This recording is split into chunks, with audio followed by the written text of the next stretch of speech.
pag-usapan natin yung naging statement ninyo kay Mayor Baste Duterte. Sabi niya kasi, isang ulo lang daw ang kanyang, kaya natawa na si Secretary, isang ulo lang daw ang kailangan niya at ulo ni Pangulong Bongbong Marcos. Is this a threat to the President? I don't think so. Well, some are offended. Pero supot naman talaga eh. Di ba? Puro taktak eh.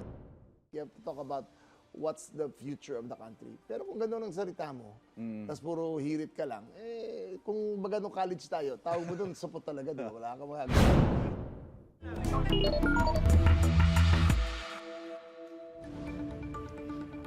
Pilipinas, gising na. Usap-usapan pa rin ang bayan ng Safer Cities Initiative na ipinatutupad ng gobyerno kasama sa ipinagbabawal po dyan.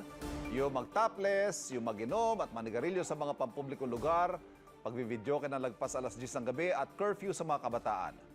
Narito po ang reaksyon ng ilan nating kababayan kaugnay niyan. Bawal naman talaga yun. At saka pagbibidyo, okay. Siyempre, disturbo yun sa mga kapitbahay, sa mga tao. Bawal naman talaga yan. Okay rin po yun kasi meron din po kasing mga tao na kapag nasobrahan na po sila, lalo na po nasa labas sila, nagkakaroon po ng gulo. Kadalasan po sa mga tao po na walang suot, parang hirap din po sila sa buhay nila. Tapos kung pagmumultahin pa po natin sila, edi parang mas lalo po silang maghihirap. Yes po, pabor po ako na warning po muna bago magmulta. And then, depende po sa situation, yung paghuli po. Sa akin dapat warningan muna kasi para ma-aware yung mga tao na sa susunod na gawin nila, doon pa lang dapat magmulta. Dapat warning muna siya. Ngayong umaga, yan ang ating pag-uusapan, hihimayin at lilinawin on record sa unang hearing. At makakasama po natin live, DILG Secretary John Vic Remulla. Secretary, welcome back. Thank you. Morning, Ivan. Morning. Morning, Sec, Dad. we are on record now. Unahin muna natin yung nangyari kagabi. May breaking news tayo kagabi na may shootout Yes. sa pagitan ng mga polis at ng kidnappers. Anong latest dito? Sa may Asiana Complex, merong 4 na kidnapper. Last remaining yan na alam namin na operating. Puro dismissed policemen. Ang kanilang kidnap victim ay na-rescue. Pero yung 4 ay lumaban, kaya 4 ng casualty. Okay. Lahat sila ay mga dismissed policemen from way back. Pero meron daw nakatakas, Sec. Wala. Sa record namin wala. Yung 4 na nasa kotse, sila lang ang kasama ron. Pero meron daw yatang nakitang abandoned vehicle believed to have been used as getaway. Yeah, we believe it was used for the transfer of the kidnap victim. Okay. So we're still not clear about it, pero mukhang 4 talaga silang main. Pero alam mo, ang kidnapping, ano yan eh, may mga sangay yan eh. May nagtatago na victim, Okay. may nag-kidnap, may nag-turnover. Right. Itong nahuli namin, yung nagtatago dati, nahuli na yan. So ito, maliit na unit na lang sila. Sila ang nahuli At ang namin. karaniwang target nito, Sec, nabagitin nyo, mga Indian nationals. Mga Indian na, yung January, isang Chinese woman, may-ari ng factory. Nahuli namin, na-recover namin yan. Walang, yung pangalawa, Indian national. Ito pangatlo, Indian national naman. So, anong status natin dito, Sec? Ongoing ang pag-neutralize dito sa grupo na to? O... As far as we're concerned, tapos na yung grupon to. Sila yung last remaining active na Okay. KFR. Puro mga, mga dismissed policemen. Alright. Anyway, Sec, pag-usapan na natin yung nag-viral recently yung lalaking nakahubad, naghahalo ng Oo nga semento. Nagsorry na kayo tungkol dito at binisita nyo pa rin kahapon. Moving forward, ano ho bang magiging direksyon?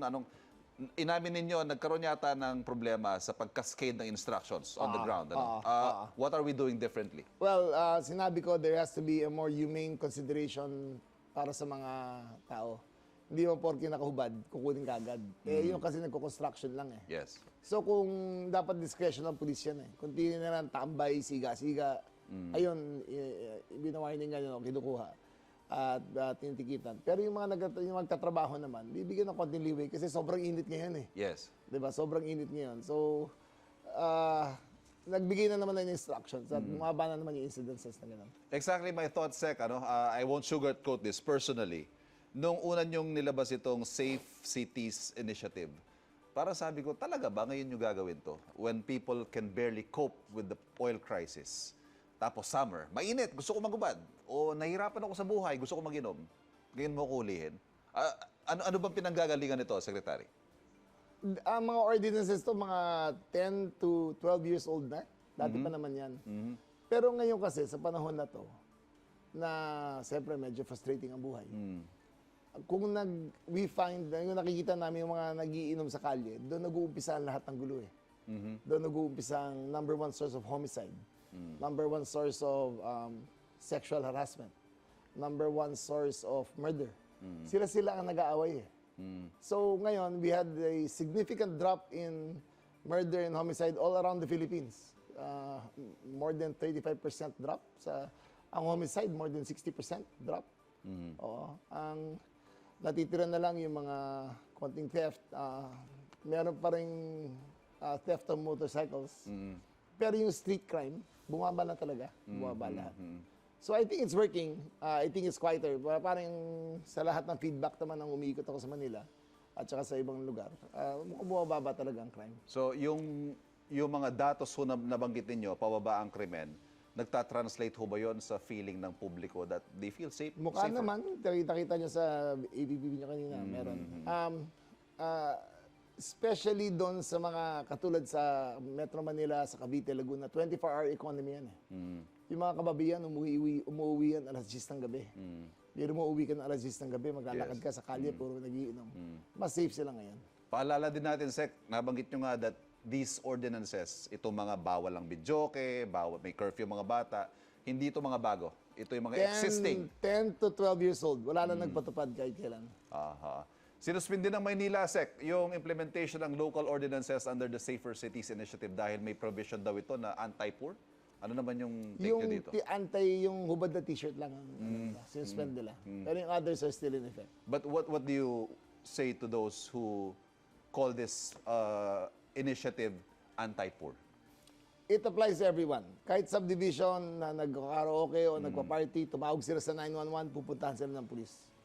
It applies to everyone. Kahit sa Forbes Park, o kahit sa Caloocan, kahit sa Cavite, kahit sa Laguna, it applies to everyone. Lahat yan nasa ilalim. Sec, ito ang nag-implement nito, police, barangay, community-based, ano? Yes, yes. Alam niyo naman yung dynamics dyan, may mga, of course, pakisama din.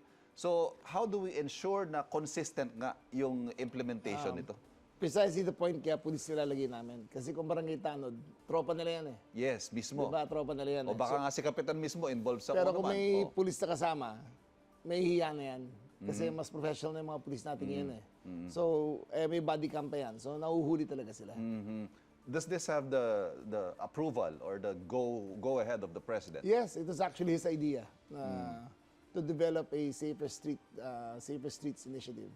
So, pinadevelop niya sa akin, tapos in-implement namin. Nabanggit ko yung Presidente, Sec, pag-usapan natin yung naging statement ninyo kay Mayor Baste Duterte. Sabi niya kasi, isang ulo lang daw ang kanyang, natawa na si Secretary, isang ulo lang daw ang kailangan niya at ulo ni Pangulong Bongbong Marcos. You mentioned that you will not put so much weight on the words of Mayor Duterte, first of all. Ano ba basa ng mga otoridad ninyo dito sa statement na to? Is this a threat to the President? I don't think so. Well, some are offended. Pero supot naman talaga eh. Di ba? Puro dakdak eh. Daktak, di ba? If you want to lead the country, you have to be more statesman-like. You have to talk about what's the future of the country. Pero kung gano'n ang salita mo, tas puro hirit ka lang, kung baga nung college tayo, tawag mo doon, supot talaga, di ba? Wala kang magagawa ron, di ba? But i-contrast natin, Sec, sa intelligence information ninyo. Meron bang credible threats against the President? There is always a credible threat against the president. It will never disappear, whether it comes from that camp or any other camp. The president is the most protected person in the Philippines, precisely because of the nature of his job. And what are we doing about this? Kahit si Ramil Madriaga, sinabi niya, kung hindi raw masunod yung planong term sharing, according to his Yes. revelations, assassination is an option. It was an option from the very start. In fact, may mga na-name na siya na contracted hitman. I think it will come out in the future testimonies. Lalabas pa. Nilinaw niyo rin po na makikipag-ugnayan kayo sa mga kaukulang otoridad. Kaugnay sa, eto, may mga hinahanap tayong mga tao eh. Isa-isayin natin. May hamon si Secretary Roque sa inyo. Hinihintay daw niya kayo. Rani, dadala ko ng humba. Magkita tayo sa Austria. Seryoso ba? Pupunta Well, if kayo the sa red Austria, notice comes susundin out, siya? if the red notice comes out, we will have him arrested by the Austrian police. At kayo po personally ang susundo sa kanya? Oo, hindi mo problema. Is that forthcoming? Alam mo, ang application namin kay Zaldico, November namin sinubmit sa Interpol, hindi pa lumalabas. So, sa kanya, mga October, hindi pa rin lumalabas. So, it's a process matagal yan Yes. So, we will wait for the results of Interpol France. Doon ang base nila. Pag lumabas yan, then we will implement. At kayo mismo Oh, no problema sa akin. kumustahin din lang natin yung ibang manhunt operations natin against certain personalities. Nabagit nyo na si Zaldico. Atong Ang, ano bang latest kay Atong Ang? Ato hanga sa red notice, he was spotted in Region 4A as little as 2 weeks ago. Nakita siya. We had a follow-up operations. We missed him by a day. Tuloy-tuloy ang ano namin. Apparently, he travels in a small group. Parang 3 lang sila.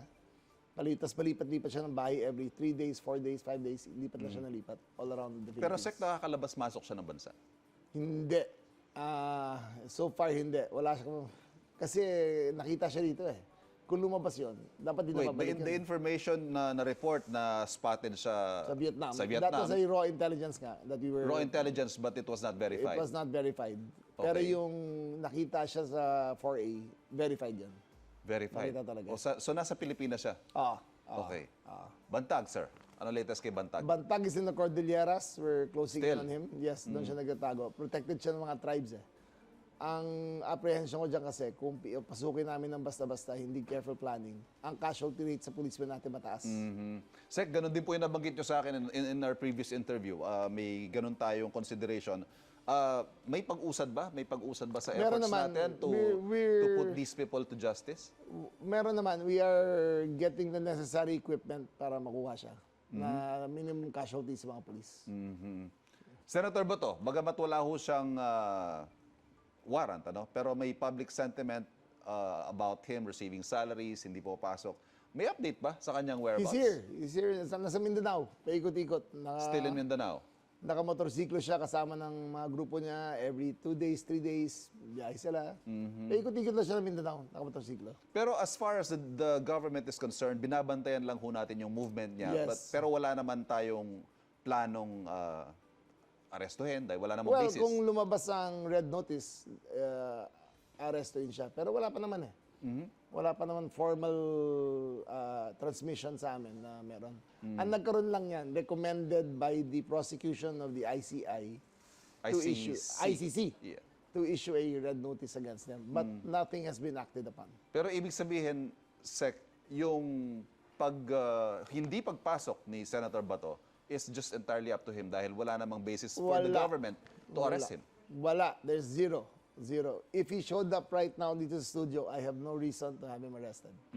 So, wala talaga. So, will you tell the good senator to I've been reaching Go back out to work? kay those ko mga kaibigan niya na wala naman kaso bumalik na. Pero medyo apprehensive pa rin siya. So, pero I'm in constant communication with his friends na walang problema. Alright.